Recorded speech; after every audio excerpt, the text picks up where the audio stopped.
Il est temps de remplir le quota ex-blogueuse beauté en 2020. Je vous montre mes plantes.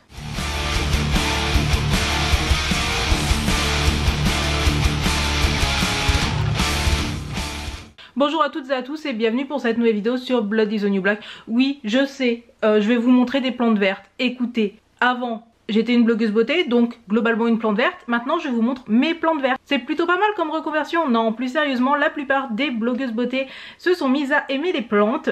Et là, on est actuellement en quarantaine. Je n'ai plus de travail, je n'ai pas le moral. Je me suis donc dit que j'allais tourner du contenu à la con. Parce que, en plus, peut-être que je ne suis pas la seule à qui cela fera plaisir de voir autre chose que de l'angoisse sur le coronavirus. Et en plus, puisque j'ai dû vider mon salon de tatouage, on adore, j'ai ramené toutes les plantes vertes que j'avais au salon ici, donc ça fait que j'ai pas mal de plantes et que je vais vous les montrer parce que pourquoi pas. Alors, je vous préviens, si vous avez l'habitude de suivre d'autres youtubeuses ou instagrammeuses, vous savez qu'elles ont des belles plantes instagrammables, etc. Mes plantes à moi, elles sont pas très belles, elles sont pas très bien entretenues, elles se portent pas ultra bien, mais c'est mes plantes et je les aime bien quand même. Voilà, voilà. Du coup, bah, je vais faire les présentations. Et ouais, on reprend les vidéos à bout de trépied, ça me rappellera le Japon, sauf que là on visite mon appart. Allez, c'est parti. Alors là nous sommes sur mon palier puisque mon appart est en duplex, donc vous entendez ça résonne. Là on est donc sur mon palier entre les deux étages, donc enfin entre le rez-de-chaussée et l'étage. Ça c'est à ma soeur, c'est le bouquet de mariage de ma soeur. Me demandez pas pourquoi j'ai ça chez moi, c'est une longue histoire. Et ici on trouve la toute première plante que je vous présente, c'est une Pilea, donc une vraie plante d'instagrammeuse sur un très joli porte-truc qui vient probablement de chez Action. Donc celle-ci elle est toute petite tout simplement parce que c'est la fille d'une de mes Pilea que vous allez découvrir très bientôt. Donc elle était au salon de tatouage, je vois que elle s'acclimate peut-être pas complètement bien à sa nouvelle vie puisqu'elle a quelques feuilles qui bon voilà, mais je pense que c'est juste le changement d'endroit qui lui fait ça. Ici on trouve ma deuxième plante, donc ma soeur m'a dit ce que c'était. Là actuellement j'ai complètement oublié le nom, donc je l'écrirai en barre en dessous parce que c'est de la vidéo tournée à l'arrache et que j'ai la flemme. Donc voilà, c'est une plante comme ça, vous voyez, avec les feuilles un petit peu plastifiées, plutôt pas mal. Et elle est dans un panier en osier qui lui-même est, comme vous le voyez, peut-être plastifié, ce qui permet qu'on peut l'arroser et ça va pas traverser, etc. Donc ça pareil, elle était à mon salon de tatouage, elle était dans ma vitrine. Pareil, l'acclimatation entre le salon de tatouage versus mon palier, bah écoutez, on fait ce qu'on peut, mais vu que je n'ai plus le droit de travailler pendant un bon mois, j'allais quand même pas laisser ma plante là-bas. Donc voilà, celle-là elle est très jolie, elle s'entretient plutôt facilement, je l'arrose quand c'est sec quoi, enfin... En termes d'entretien de plantes, je suis une vraie brêle. Sur ce, eh bien on descend et on va voir les autres. Donc là, nous sommes sur mon comptoir et vous pouvez trouver une autre Pilea. Donc celle-là aussi, elle était au salon. Elle est beaucoup plus grosse. Elle est dans un pot qui est comme cela, doré, très mignon. Et elle est en train de faire des bébés que je vais probablement replanter et possiblement donner à une de mes amies, notamment Cyril, je crois qu'elle était demandeuse. Et bien sûr, pour entretenir vos Pilea, la petite astuce très importante, c'est de ne pas oublier de mettre votre petite monnaie sous les feuilles du Pilea. C'est un engrais naturel, de préférence des pièces dorées, mais le Pilea accepte aussi les pièces cuivrées, c'est une offrande au dieu de la nature, donc n'oubliez pas de mettre vos pièces sous les Pilea. Ils vous en remercieront. Un peu plus loin, ici, nous découvrons non pas la mère des dragons, mais la mère des Pilea. Ceci est la Pilea originelle qui m'avait été offerte par ma sœur. Cette Pilea, ce Pilea là, il est on fire parce qu'en fait, il y a deux Pilea.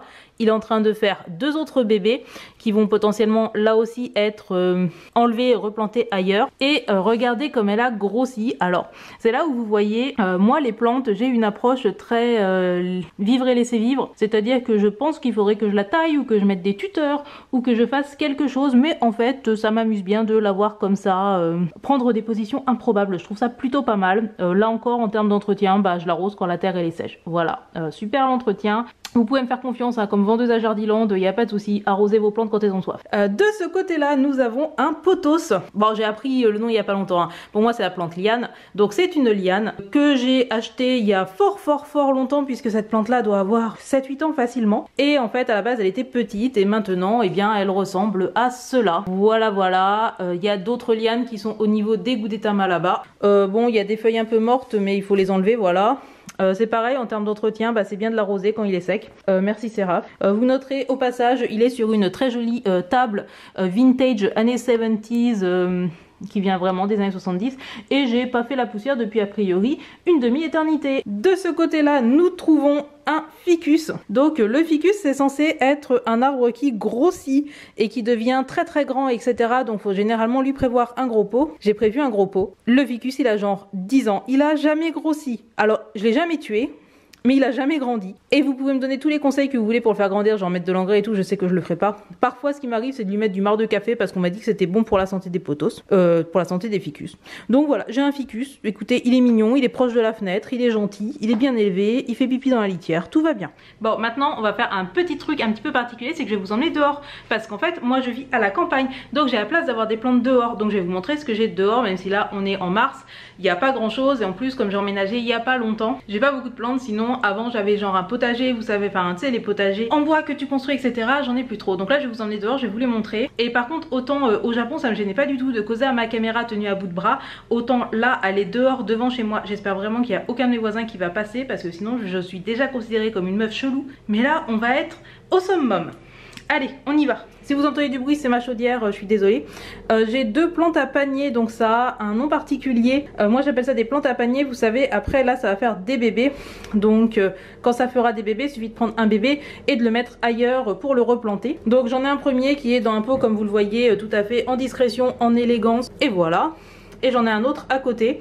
Donc pour être tout à fait honnête, je pense que ça faisait à peu près un mois que je ne les avais pas arrosés. Je les ai arrosés hier en me disant que j'allais tourner cette vidéo. Ils sont pas redevenus très très flamboyants, mais les deux, celui-là il doit avoir au moins 4 ans et j'ai toujours pas réussi à le tuer. Donc c'est pas un mois sans arrosage qui va faire quoi que ce soit. Allez, c'est l'heure de sortir dehors.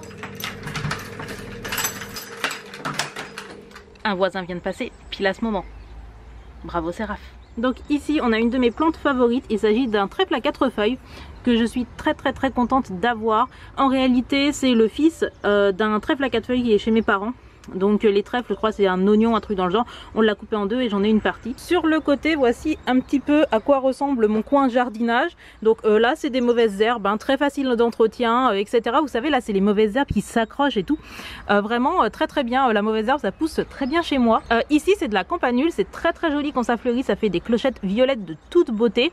Donc là c'est pas en fleurs hein, parce qu'il est un petit peu tôt, mais celle-là je l'aime beaucoup et c'est dans un bac en fer forgé. Ici on a des choses très importantes pour la team Pochetron, hein, c'est de la menthe qui me sert à boire des mojitos.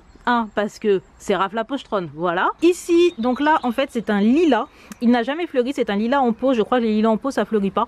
Mais ça fait de la verdure et c'est mignon. À côté, il me semble que c'était un plant de volubilis. Donc les volubilis, c'est des hippomées. C'est une fleur que j'adore.